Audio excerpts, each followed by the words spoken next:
A very good afternoon, everybody. In our previous chapters, we have seen data introduction, data advantages, and data schema.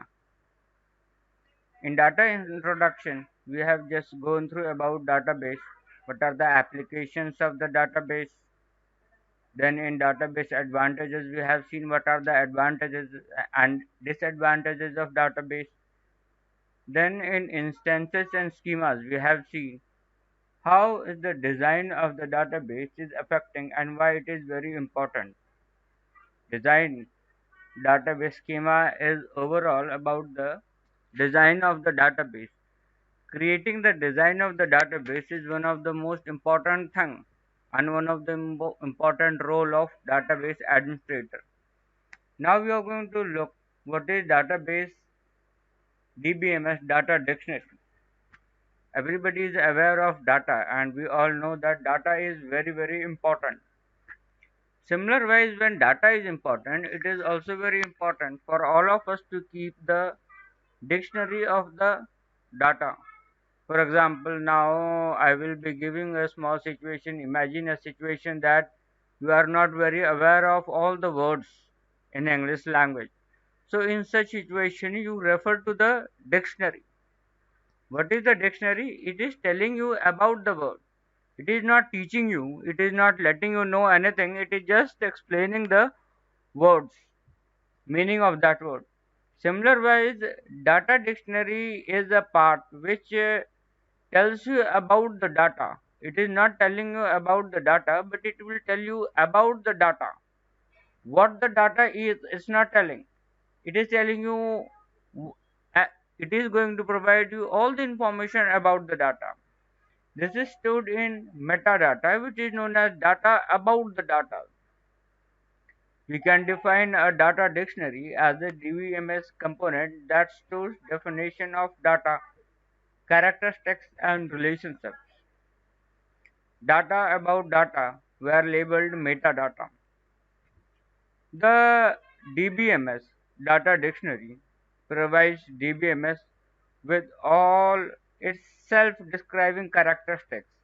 It is describing about its self characteristics. Suppose we have a table, we have a list of name of the students, then we need to know which students or whose students name is list there. So this is what is describing the characteristics. In effect, data dictionary resembles and x-ray of the companies of the entire data set and is a crucial element in data administration function. The two main types of data dictionary exist: integrated and standalone. An integrated data dictionary is included with the DBMS. For example, all relational DBMS includes a built-in data dictionary or a system catalog that is frequently accessed and is updated by the RDBMS. Other DBMS, especially the older types, do not have a built-in data dictionary. Instead the DBA. DBA refers to database administrator may use the third party and standalone data dictionary systems.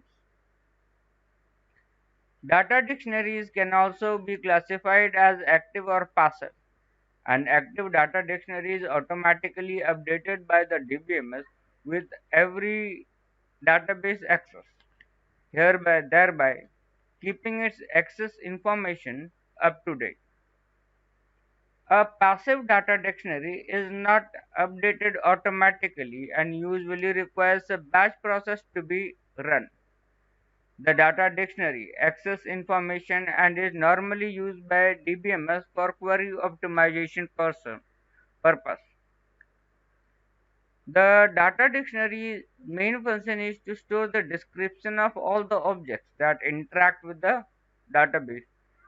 Integrated data dictionaries tend to limit their metadata to the data managed by the DBMS.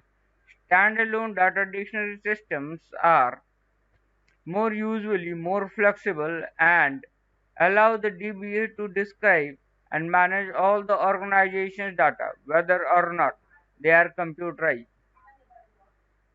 Whatever the data dictionary's format, its existence provides database designers and end users with much with a much improved ability to communicate. In addition, the data dictionary is the tool that helps the DBA to resolve the data conflict. Now proceeding further, we would like to have a look about the data dictionary typically stores a description of all the data elements that are defined in a tables of database. Especially the data dictionary stores the name of the data type, whom it is used, and so on. Tables defines all the database. For example, the data dictionary is likely to store the name of the table creator, the table of creation, access authorizations, the number of columns, and so on. Indexes defines of each database tables. For each table index, the DBMS stores at least index name, the attributes used, the location, the specific characteristics, and the creation table. Define databases who created each database, the date of creation, where the database is located, who the DBA is, and so on. End users and the administrators of the database.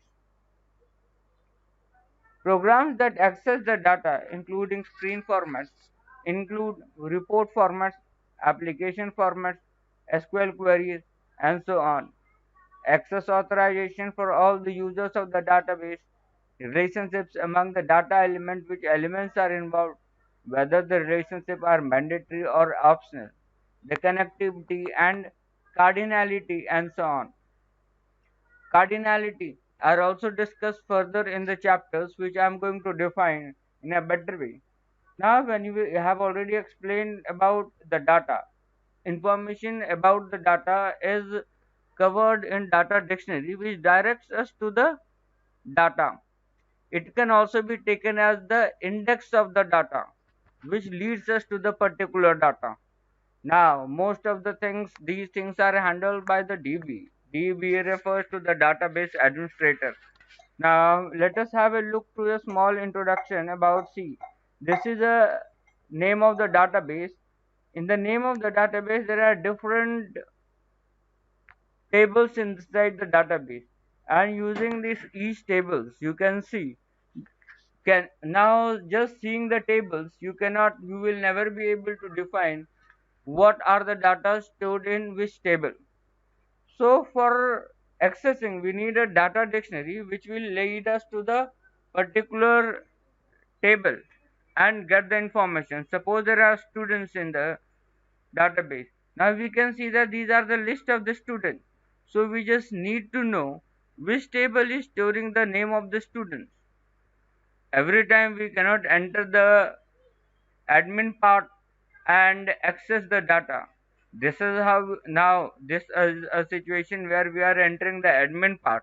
In the admin part, in the PHP my admin part, we enter it and check each and every table and find the details. So that will be becoming a very tough task. So what we need, how can we tell that which data are stored in which table? So for this we need database dictionary which let us know about the data which is being stored. These are the basically descriptions about what the a data dictionary is and what type of data it is going to store. In our further tutorial we are going to learn about database users, then database languages and database architecture.